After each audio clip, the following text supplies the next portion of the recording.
सोने की बाली। अकबर के महल में कई कीमती सजावट की वस्तुएं थीं, लेकिन एक गुलदस्ते से अकबर को खास लगाव था।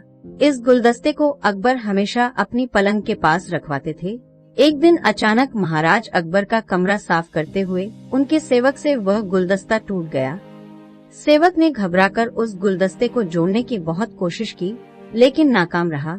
हारकर उसने टूटा गुलदस्ता कूड़ेदान में फेंक दिया और दुआ करने लगा कि राजा को इस बारे में कुछ पता न चले।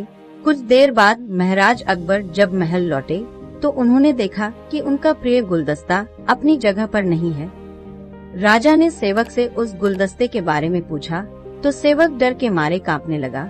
सेवक को जल्दी में कोई अच्छा बहाना नहीं सूझा तो उसने कहा कि महाराज, उस गुलदस्ते को मैं अपने घर ले गया हूँ ताकि अच्छे से साफ कर सकूं। ये सुनते ही अकबर बोले, मुझे तुरंत वो गुलदस्ता लाकर दो। सेवक के पास बचने का कोई रास्ता नहीं था। सेवक ने महाराज अकबर को सच बता दिया कि वो गुलदस्ता टूट चुका है। ये सुनकर राजा आग बबूला हो गए। क्रोध में राजा ने उस सेवक को फांसी की सजा सुना दी। राजा ने कहा, झूठ मैं बर्दाश्त नहीं करता हूँ।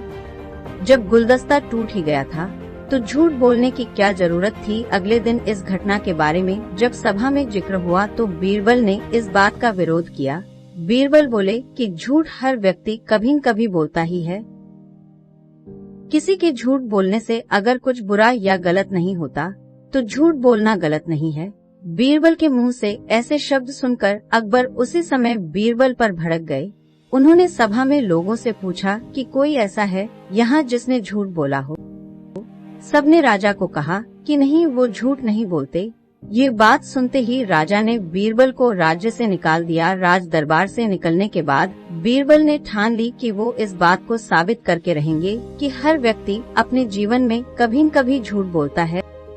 बीरबल के दिमाग में एक तरकीब आई, जिसके बाद बीरबल सीधे सुनार के पास गए। उन्होंने जौहरी से सोने की गेहूं जैसी दिखने वाली बाली बनवाई और उसे लेकर महाराज अकबर की सभा में पहुंच गए। अकबर ने जैसे ही बीरबल को सभा में देखा तो पूछा कि अब तुम यहाँ क्यों आए हो। बीरबल बोले, जहाँपनाह, आज ऐसा चमत्कार होगा जो किसी ने कभी नहीं देखा होगा। बस आपको मेरी पूरी बात सुननी होगी।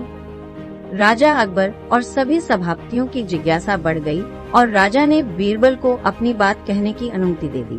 बीरबल बोले, आज मुझे रास्ते में एक सिद्ध पुरुष के दर्शन हुए। उन्होंने मुझे यह सोने से बनी गेहूं की बाली दी है और कहा कि इसे जिस भी खेत में लगाओगे वहां सोने की फसल उगेगी। अब इसे लगाने के लिए मुझे आपके राज्य में थोड़ी सी जमीन चाहिए। राजा ने कहा, ये तो बहुत अच्छी बात है, चलो हम तुम्हें जमीन दिला देते हैं। अब बीरबल कहने लगे कि मैं चाहता हूँ कि पूरा राज दरबार ये चमत्कार देखे। बीरबल की बात मानते हुए पूरा राज दरबार खेत की ओर चल पड़ा। खेत में पहुंचकर बीरबल ने कहा कि इस सोने से बनी गेहूं की बाली से फसल तभी उगेगी जब इसे ऐसा व्यक्ति लगाए जिसने जीवन में कभी झूठ न बोला हो। बीरबल की बात सुनकर सभी राज दरबारी खामोश हो गए और कोई भी गेहूं की बाली लगाने के लिए तैयार नहीं हुआ। राजा अकबर बोले कि क्या राज दरबार में कोई ऐसा व्यक्ति नहीं है जिसने अपने जीवन में कभी झूठ न बोला हो। सभी खामोश थे। बीरबल बोले, जहाँपनाह, अब आप ही इस बाली को खेत में रोप दीजिए। बीरबल की बात सुनकर महाराज का सिर झुक गया। उन्होंने कहा, बचपन में मैंने भी कई झूठ बोले हैं, तो मैं इसे कैसे लगा सकता हूँ। इतना कहते ही बादशाह अकबर को ये बात समझ आ गई कि बीरबल सही कह रहे थे कि इस दुनिया में कभी न कभी सभी झूठ बोलते हैं। इस बात का एहसास होते ही अकबर उस सेवक की फांसी की सजा को रोक देते। कहानी से सीख, बिना सोचे समझे किसी को बड़ा दंड नहीं देना चाहिए। हर काम को सोच विचार कर ही किया जाना चाहिए।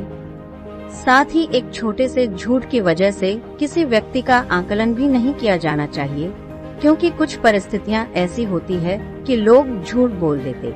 इस वीडियो को लाइक करें, हमारे चैनल को सब्सक्राइब कर बेल आइकन जरूर प्रेस करें।